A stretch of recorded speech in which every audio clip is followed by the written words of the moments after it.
falënderimet qofshin për Allahun, salavatet dhe selamet më të përzemërta qofshin mbi vulën e profetëve Muhammed Mustafa alayhi salam, familjen e tij, shokët e tij dhe mbarët ato të cilët e ndjekin dhe pasojnë udhën e tij deri në ditën e fundit.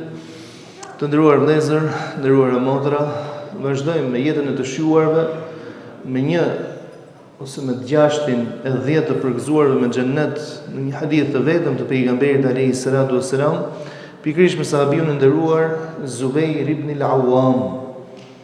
Zubair ibn al-Awwam, krahas faktit domethënë që është një ndër 10 përgëzuarit me xhennet, atë me profetin alayhi salatu wassalam e lidh edhe gjaku, sepse është djali i hallës së profetit alayhi salatu wassalam, konkretisht djali i Safia bint Abdul Muttalib. Zubair radiallahu anhu është moshatar me Aliun.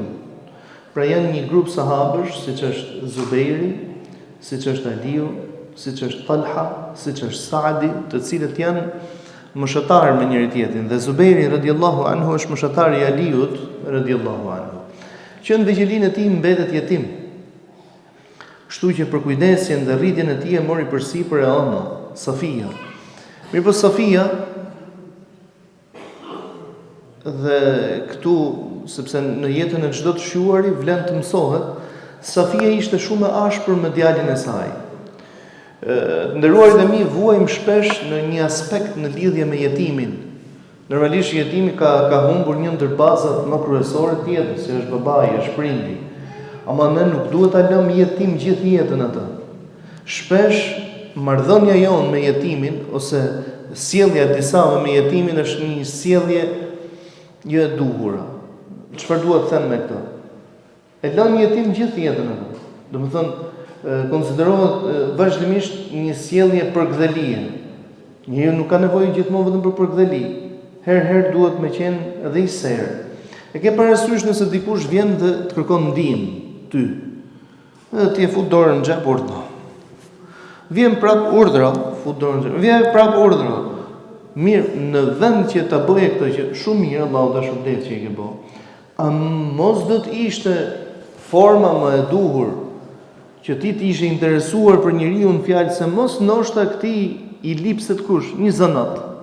Edhe e ke zgjidhë dhe ke heq një herë për gjithmonë ti pastaj edhe nga lista. Edhe me jetimin kjo ndodh. Shpesh ndodh domethënë që atë jetimin ne e lejmë po jetim. Ai bëhet edhe 40 vjeç, edhe 50 vjeç i shkretet dhe mbetet jetim. Nuk duam domethënë që të mbetet jetim dikush i gjithë jetën e tij. Duam që të dalin nga ky status domethënë dhe të vazhdojë jetën si çdo kush tjetër. Dhe zonja e nderuar Safia, dhe këtë e ka pas nga vetja, sepse ajo si ishte muslimane në atë kohë, as nuk ishin mësimet e fesë, këto ishin mësimet e jetës, ka qenë shumë e ashpër me djalin e saj. Kur them e ashpër, dajak futë bjerë. Ku diferencat në rumit e mi, domethënë dajak ose rrafja, a ka hajër në të? Kur vjen nga një prind i duhur, është melhem. Kur vjen nga prindi i duhur, vallahi është melhem, është ilaç. Domethënë, për xhenetit s'ka dalë, po në xhenet çon. Të çon në xhenet. Kur vjen nga robi i cili don në të vërtetë. Dhe e pyetën domethënë zonjën e nderuar Safia dhe i thënë, "Ore, ç'bën ti domethënë me djalin domethënë Zubairin se e mytën. Ju mendoni se unë e rraf domethënë për çit nervat ke djali se urrej. Unë tha e rraf se du që ky nesër të marrë drejtimin e ushtrive në dorë. Domethënë duke jetuar një jetë të tillë, nuk du që të jeti përkthel. Asa gjinoh i shkreti jetim, asa kështu jetim, asa kështu jetim. Për shiko vizionin e saj se sa i qartë ishte. Dhe Zubairi që në vegjëlinë e tij nuk kishte thjesht një forcë fizike, ai ka qenë shumë i fortë dhe fizikisht. Zubairi ibn al-Awwam radhiyallahu anhu është shuar domethënë si për nga fiziku një person i gjatë. Dhe thot aq i gjatë ishte sa kur hypte domethënë në kafsh i takojshin komët në tokë. Do ishte shumë i gjatë. Dhe ishte shumë i fortë. Aq i fortë sa që kur ishte fëmijë duke lozë me një nga fëmijët e zonës së lagjes aty, i thyu dorën me dur pra. Por forca e Zubairit nuk konstatonte domethënë në të qenit forcën e tij fizike. Se nëse do masim forcën kështu kali i bie të jetë më i fortë se sa robi, po e komandon njeriu kalin. Nuk matet forca në këtë formë. Dhe i thot domethënë Safia, po zonja nderuar Safia, pra i thot pranishmëve, po tani si ju duket? Pra unë nuk kam rrit një çun të dobët, një fëmijë të dobët, po kam rrit një fëmijë domethënë që ka ndërtuar dhe karakterin e vet krahas forcës së tij. Dhe kështu nisi rrugtimi i Zubair ibn al-Awwam. Zubair ibn al-Awwam nderoi Allahu xhelle xhelalu që në moshë shumë të vogël pranoi Islamin. Thuhet që ka pranuar Islamin 8 vjeç, thuhet 10, 12 deri dhe maksimumi 16 vjeç. Pra midis 12 dhe 16 vjeç ka pranuar Islamin. Por dikush do të thotë me drejtë që është një cop kalamo. Kalamo me ty, po 16 vjeç ishin bëu me fëmijë atë kohë. Në 6-17 vjeç ishin babë në atë kohë. Ti thu domethënë kalamo. Çfarë kalamo? Pra kishin edukimin e kishin të tillë i cili ndërtohej shumë shpejt. Dhe Zubair ibn al-Awwam radhiyallahu anhu që në fillimet e tij që e pranoi Islamin, kush u bë shkak për Islamin e tij? Abu Bekri. 5 nga 10 përgëzimit me xhennet është bë shkak për Islamin e tyre Abu Bekri radhiyallahu anhu. E pranoi Islamin domethënë është nga të parët që ka pranuar Islamin dhe është i pari që ka qetë shpatën në mbrojtjet e pejgamberit alayhis salam. Një ditë prej ditësh u hap lajmi sikur pejgamberin alayhis salam në afërsitë të Mekës e kishin sulmuar. Pra ishte 16 ose maksimumi 18 vjeç. Maksimumi ka qenë 18 vjeç në këtë që unë po them. Thotë dhe mori shpatën Zubairi, mori shpatën dhe më vrap atje ku kishin thënë se kanë sulmuar pejgamberin alayhis salam. Kur e shef nuk kishte ndodhur një diçka e tillë. I thot pejgamberi alayhis salam, thot Zubair, çfarë do bën? Thot gjumë i dërguami i Zotit se të kanë sulmuar. Po thot po shpatën në dorë. Po për çfarë tjetër tha i dërguami i Zotit? Pra a do të presun që të vrasin ty që unë të të mbroj? Pra shikoni se si ishte vizioni i këtij të riu, ishte i qartë në vizionin e tij. Ai ka marrë vlerën e emigrimit të dy fisht, sepse ka emigruar fillimisht drejt Abisinis në Habeshe, me grupin e parë për tek Naxhashiu, mbreti i Abisinis, dhe ka emigruar dhe për në Medinë. E përsa i përket emigrimit të tij në Abisini, Zubairi nuk ishte ai tipi domethënë që qëndronte në heshtje. Domethënë nuk rrinte në hije. Nuk kërkonte të dilte Zubair ibn al-Awwam, nuk kërkonte të dilte domethënë që ja kush jam unë më shihni. Jo. Por në të njëjtën kohë domethënë nuk rrinte në hije. Dhe në një nga këto përballjet e pushtetit që pati në Naxhashiu në atë kohë, Zubairi ka qenë një prej atyre që ka marrë pjesë në mbrojtjet e Naxhashiut. Në mbrojtjen të Naxhashiut, dhe Naxhashiu i dhuroi, do ta gjejmë shpesh në fjalët e profetit alayhis salam se u fal pejgamberi alayhis salam në para Anazes. Beni Anaz është një fis atje, edhe sot e kësaj dite, ndërsa në hadithin e pejgamberit thotë një shkop, dhe një shkop i shkurtër. Ky shkop ka qenë dhuratë në Naxhashiut që ja ka bë kujt Zubair ibn al-Awwam. Me rastin që Zubair ibn al-Awwam, domethënë, ndihmon në Naxhashiu, thotë i bëri dhuratë mbajshin mbretët. E keni parasysh edhe agallarët dikur, domethënë njerëz të aristokrat, e mbajshin nga i shkop, nuk është se kishin për të përdorur shkopin për gjujt njerëzit, jo. Po e marrin kështu, domethënë, ishte puna e tyre, si për të dukur ku ta diun, dhe i dhuroi domethënë këtë shkop. Këtë shkop ja kërkoi pejgamberi alayhis salam dhe ja ka dhuruar pejgamberit. Dhe ka vazhduar domethënë shkopi duke u shoqëruar ka njëri ke tjetri. Pra shkopi i tillë, pra kur e kishte pejgamberi e ngultën tokë dhe u falte ato që ne e njohim ndryshe si sutra domethënë ose pengesa, që është sunet i profetit alayhis salam. Nis kalvari i tij me emigrimin në drejtim të Medinës, si çdo kush tjetër, domethënë përse emigroi dhe Zuberi, emigroi normalisht se kishte vështirësi. Unë thash që nëna e tij e kishte kalit. Mirë, i kishte një xhaj që ishte për kujdes për të, ç'është e vërteta.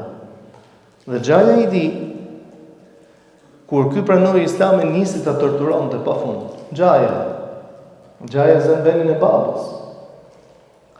Dhe thot nuk i kthehem më atyre torturave, kështu që do të emigroj dhe emigroi në drejtim të Medinës.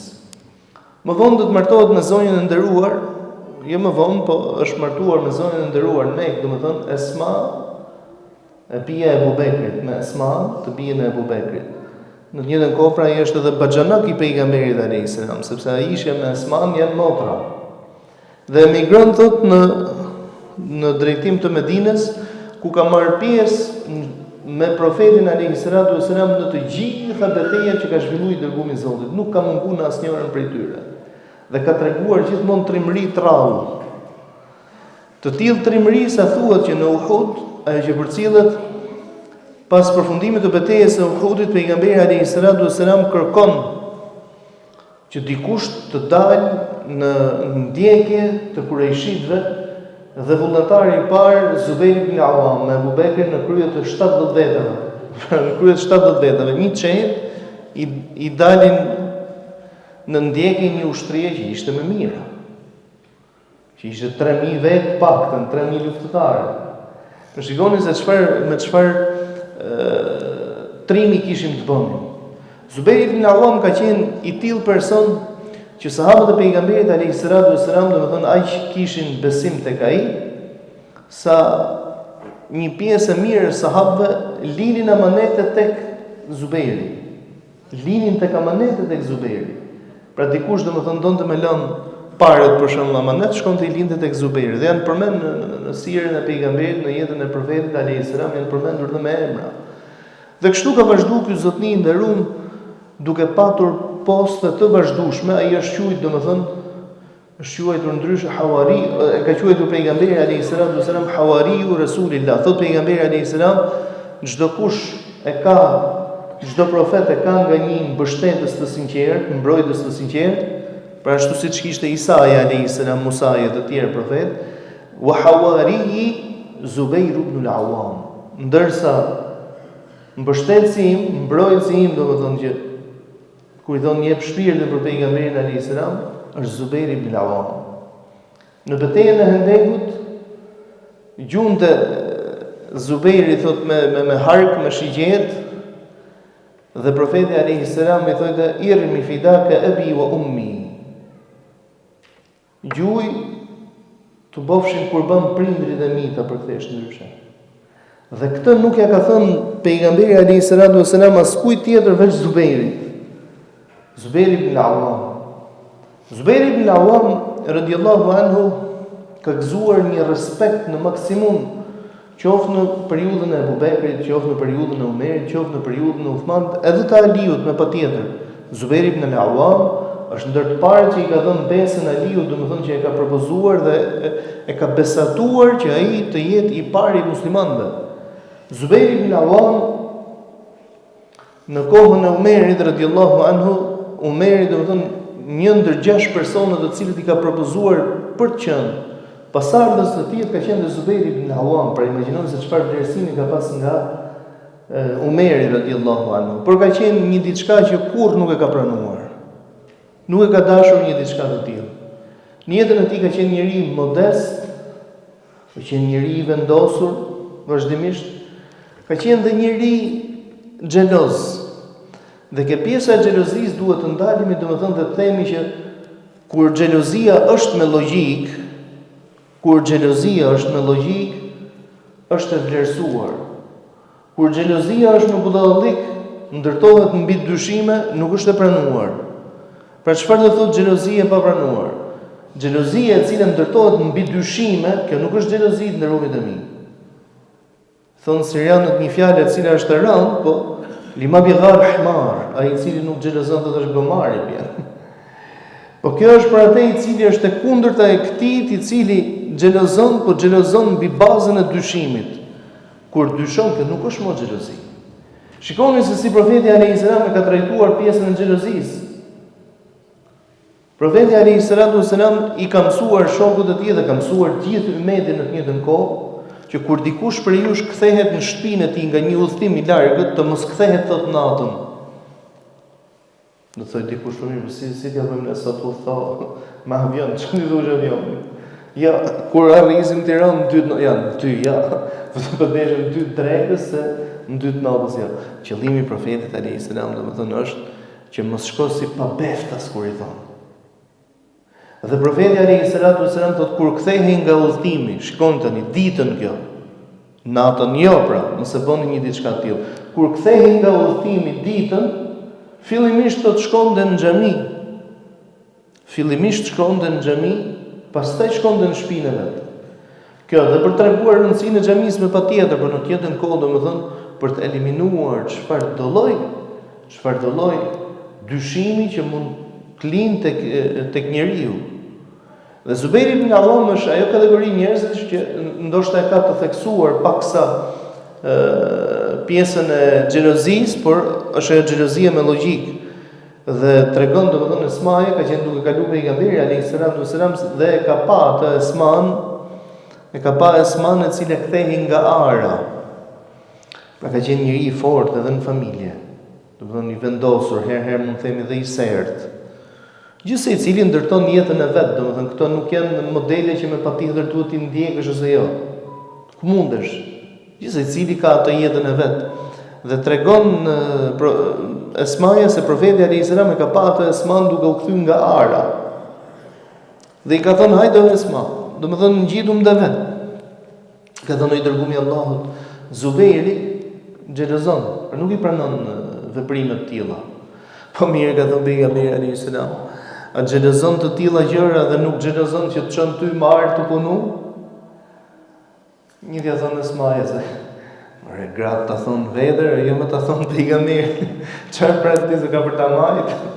Një dia thonë Esmaja, domethënë një dia thonë Zubairit, me vrap Zubairi mos ne shkoj të vet në Arë. Shpëtoi Esmaja nga Arë, mori Arën përsipër vet. Të njëjtën gjë ka bërë me një gru tjetër të tij. Kuptohet që se duhet mësohemi edhe me këto terma, ishte shumë normale në një shoqëri të tillë që të kishe më shumë se sa një gru. Madje nuk ishte normale që të kishe një gru. Këtë duhet me thonë. Se ishte shumë normale të kishe më shumë se sa një, dhe Zubairi kur ka vdek kalon 4. Dhe një prej tyre ka qenë Atike. Atike, domethënë Zubairi tentonte ta ndalonte nga e shkumja në xhami, por më kot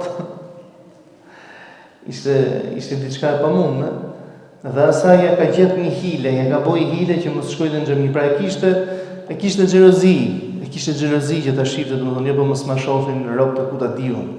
Njëse i cili ka atë perceptimin e tij, ama ishte ai perceptimi logjik. Pra frika, domethënë jo që ta shndrosh në pronën tënde, jo, s'mund të jetë as mashkulli as femra nuk mund të jenë pronë, se nuk janë sende për të qenë pronë e njëri tjetrit. Raporti i tyre duhet ndërtohet mbi respekt dhe dashuri. Mbi respekt dhe dashuri. Dhe kështu domethënë Zubairi radhiyallahu anhu ndërtoi raportin e tij. Dhe Atike, e cila kishte qenë më parë domethënë gruaja e Umerit radhiyallahu anhu, kur ja kërkon Zubairi një diçka të tillë, thot na e ka leju pejgamberi alayhis salam. Një diçka të tillë thot ma ka kërkuar dhe Umeri para teje, që ka qenë më i mirë nga ty, besoj, dhe ka pas xhelozi më shumë nga ty. Thot dhe nuk e kam pranuar. Ashtu ja boni marifet dhe asaj që ja boni nësë me dalë më në xhami. Zubair ibn Awam radhiyallahu anhu kemi përmendur dhe më parë në jetën e Aliut radhiyallahu anhu që Zubair ibn Awam, Talha ibn Ubaidillah radhiyallahu anhuma dhe Aisha radhiyallahu anha kanë marrë pjesë në qytetin e Basrës, në afërsi të qytetit të Basrës në Irak, në atë që do të njihet ndryshe domethënë si Waqatul Jamal ose betejë e deves e Aishës radhiyallahu anha. Dhe Zubejri, kur e pa, domethënë situatën që mori për kot, nisi të largohet prej aty. Një person i quajtur Umer ibn Gjurmuz e vret nga pas shpine. Dhe asë kohë, domethënë, Zubejri ka qenë tek 60 ose 61 vjeç, një diçka e tillë. 60-61 vjeç. E vret thot pas shpine. Umer ibn Gjurmuz ishte ai personi që një ndër ata personat që e kishte marrë vala dhe ka shku më vonë, sikur se do ta përmendim ne inshallah, një ndër bijtë e Zubejrit është Abdullah ibn Zubejri, gëzimi i mbar muslimanëve. Dhe një person i cili kishte gjysmën e pushtetit islam në një periudhë kohe. Dhe në qytetin e Basrës vendosi vali të vllain e tij Mus'abin. Shkon tek Mus'ab Urwa ibn Zubair. Shkon tek Urwa, ky zotnia Umer ibn Gjurmuz, dhe i thot: kam ardhur të dorëzohem, unë jam ai që të kam vrarë babën. Pash Allah, do imagjinoj, o Zot mos na sprovoj, o Zot mos na sprovoj. Po vetëm po ta imagjinosh pak, me të ardhur një person është duke tu dorëzu. Nuk ka shku me kërku falje, domethënë falje po ka thënë unë të kam vrarë babën ndaj më vrit. Pra më rahata dhe mu. E ka marrë, thot, e ka përgos dhe i ka shkruajt vllait tij Abdullahut në Mekë, që ka ardhur Umer ibn Gjurmuzi dhe është dorëzu që ta vrasim ose të marrim hakun e babës tonë, ta vrasim pra. Çka thon Abdullah ibn Zubairi? Subhanallah, e kanë pas atë krenarin, domethënë që herë merrte edhe ngjyra arrogance. Nuk thash që kanë qenë arrogant, po herë i merrte të tilla ngjyra. Ka thonë, çka ka ardhur? Të dërzu ty për babën, po. Lëshoje re. Dhe vrasim ne i co beduin shkretine se ka vra babën tonë, po me vra atë as këpuca babës tonë nuk bo. Lëshoje re, mëse vrit, mëse pas i gjo. Lëshoje. Dikush do thojë, domethënë që ky është një lloj i njërimi, ja? Po ta kishte vra këtë person, Umerin, do të kishte qenë më e lehtë për to. Thot sepse Umeri nuk ka lënë gjë pastaj, për sepse jetonte në pikëllim për atë që kishte bëu, që vrau Zubejri, nuk ka lënë gjë pa bëu vetëm që ta vrishin. Ora më vrisni se unë kam vra i fisnik, kam vra i zotnit në altë. Pra e shoh veten që vetëm duke më vra mund ta shlyj, domethënë mund të shlyj atë faj dhe atë gabim që kam bërë. Pra, jetuan një kohë të artë, si që ishte e pejgamberit alayhis salam, Zubejri ibn Awami ka marrë pjesë të të qi, të beteja, dhe kur e pyeshin domethënë Zubejri ibn Awami, domethënë që për trimrin që tregonte në për beteja të ndryshme, ndërtëra i thoshin, dhe edhe kjo vjen për qesh kur e kujtoj, se i thoshin mashallah çfarë shpatë kemër Zubejri. Dhe u kthehte tu pa. Se dhe shpata po duket ty apo krahu im. Shpata po duket ty, domethënë është që ka vlerë kjo shpata, na merr shpatën ti. Është krahu im, thonë, jo shpata. Dhe imagjinoni që profeti alayhis salam në betejën e Bedrit, edhe me këtë do ta mbyll, në betejën e Bedrit ka pas vetëm 2 kalorës. Ka pas Zubejr ibn Awam dhe Miqdad, sahabin e nderuar Miqdadin. Ky në djathtën e ai në të majtën, thotë ishte vesh, thotë, për një çallm, domethënë kishin zakon që çallma ishte një diçka që e lëshojshin dhe me bisht. Kupton? Pra ishte vesh me një çallm të verë dhe e kishte hedhë atë midis krahëve të tij. I thotë pejgamberi alayhis salam, ose thotë i dërguar i Zotit, thotë unë i kam pa me lajket që kanë ardhur marrin pjesë në Bedër në këtë formë. Me çallma të verdha sikur se Zubejri. me çadë më të verdha, sikur se Zuberi. Imagjinoni këta njerëz, domethënë që jetuan me njeriu më të mirë që ka nxjerrë Allahu, ka kriju Allahu, me dërgumin e Zotit, u edukuan me mësimet e tij me patjetër. Morën mësim nga mësimet e tij me patjetër, e kishin pejgamberin alayhis salatu wassalam shembullin dhe modelin e padiskutueshëm. Pra nuk kishte asnjë diskutim në lidhjen dhe raportin që kishin me dërguarin e Zotit. Jetojnë në këtë botë kalimtare, jo duke jetuar me atë krenarin. Pra nuk jetoi Zuberi ibn Awami duke thënë që shiko se unë jam djali i hallës së pejgamberit, unë jam një ndër 10 përgëzuarit me xhennet. Unë jam ai që i ka thënë pejgamberi alayhis salatu wassalam se kur çdo profet ka patur mbështetës të sinqertë deri në maksimum, dhe mbështetësi im është Zuberi ibn Awam. Pra të gjithë këto epitete të mira, si ky i Bedrit apo në Uhud e tjera më radhë, nuk jetuan me këtë krenari, po jetuan se çfarë mund të bëjnë për të mirën e fesë së tyre, çfarë mund të kontribojnë. Ashtu jetuan dhe ashtu e mbyllën jetën e tyre, duke vërtetuar edhe një herë tjetër se ishin njerëz sinqerë, njerëz që jetuan me fe, njerëz që jetuan në dashurinë për Allahun, në dashurinë për pejgamberin alayhis salatu wassalam, dhe prej këtyre mësimeve dhe mesazheve të tyre duhet të mësojmë dhe ne. E lutim Allahun xhel xelalu Zot na falë na mëshiro, na pajisë Zot në moralet e larta të Hazrat Muhamedit alayhis salatu wassalam, na bëj jetën të lehtë, na mundsoj Zot ta vëmë të shërbim fesë tonë, na bëj vdekjen të lehtë, na mundsoj Zot të vdesim me dinjitet dhe shahadet. Lutem ty i madhnueshëm Allah për vetë dhe të gjithë pranishmit, Zot mos na le lutje pa na u përgjigj. Amin. Walhamdulillahi rabbil alamin.